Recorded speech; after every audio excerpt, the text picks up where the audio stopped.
جہاں ایک پھل نہیں ہوتا تھا وہاں عالی شان پھل لگ گئے، قرضے بھی ادا ہوئے، حضرت زبیر بن عوام کے بچوں کے پاس مال دولت بھی بچ گیا۔ لوگ جب کہتے ہیں یہ ساری کس چیز کی برکت ہے، اور فرماتے یہ ساری سجدوں کی برکت ہے، یہ رب کی بندگی کی برکت ہے جی، اس کی بارگاہ میں نماز پڑھنے کی مسلمان توجہ نہیں کرتا، توجہ نہیں۔ جاگ رہے ہیں آپ حضرات؟ یہاں کوئی حکومت اعلان کرے نا کہ ہر نماز کے بعد 500 روپیہ، کتنا جی؟ میرے خیال کسی بھی نہیں ہونا مسجد جی، آن گے کہ نہیں؟ نہیں تھوڑے جے بول دے ہو، جیڑے نہیں بول دے ہونا تو بالکل ہی نہیں نہ ہونا، ہونا پکا پتہ لگ۔ اور خدا کے بندو بات سمجھو، رب فرماتا ہے تو مسجد آدھا میں تجھے برکت عطا کروں گا، میں تجھے برکت دوں گا میں۔ ہمارا زمانہ مذاق کرنے کا، مذاق اڑانے کا زمانہ ہے۔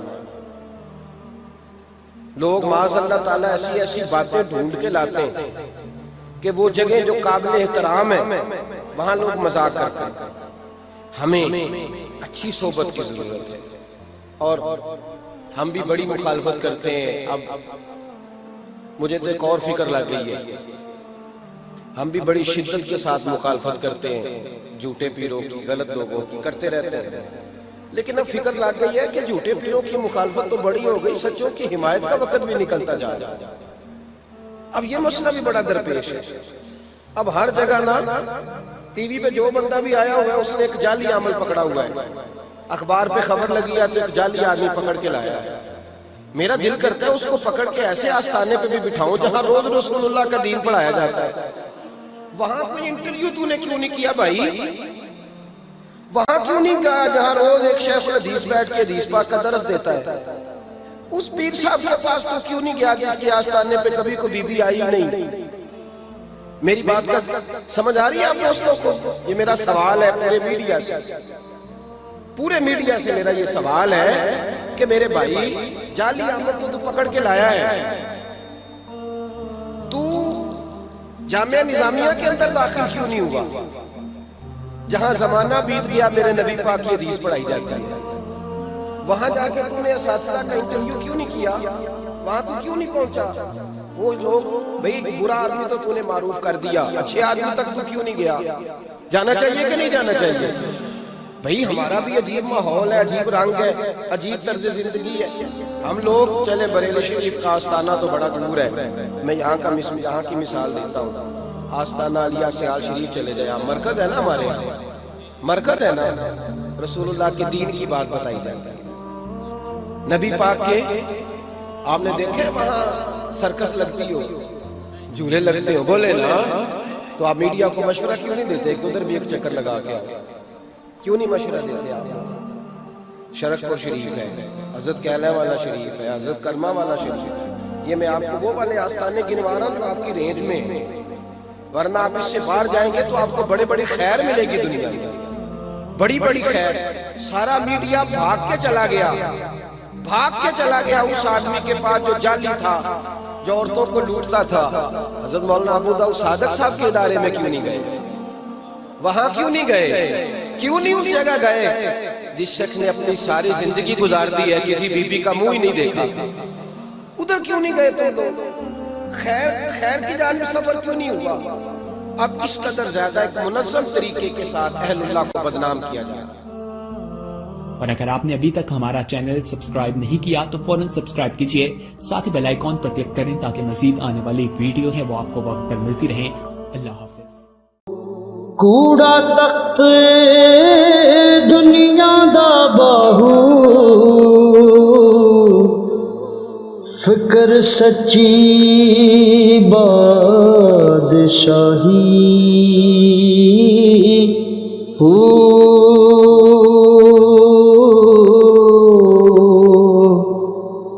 جس دل سے میں اللہ دا چمکے عشق بھی کردہ ہلے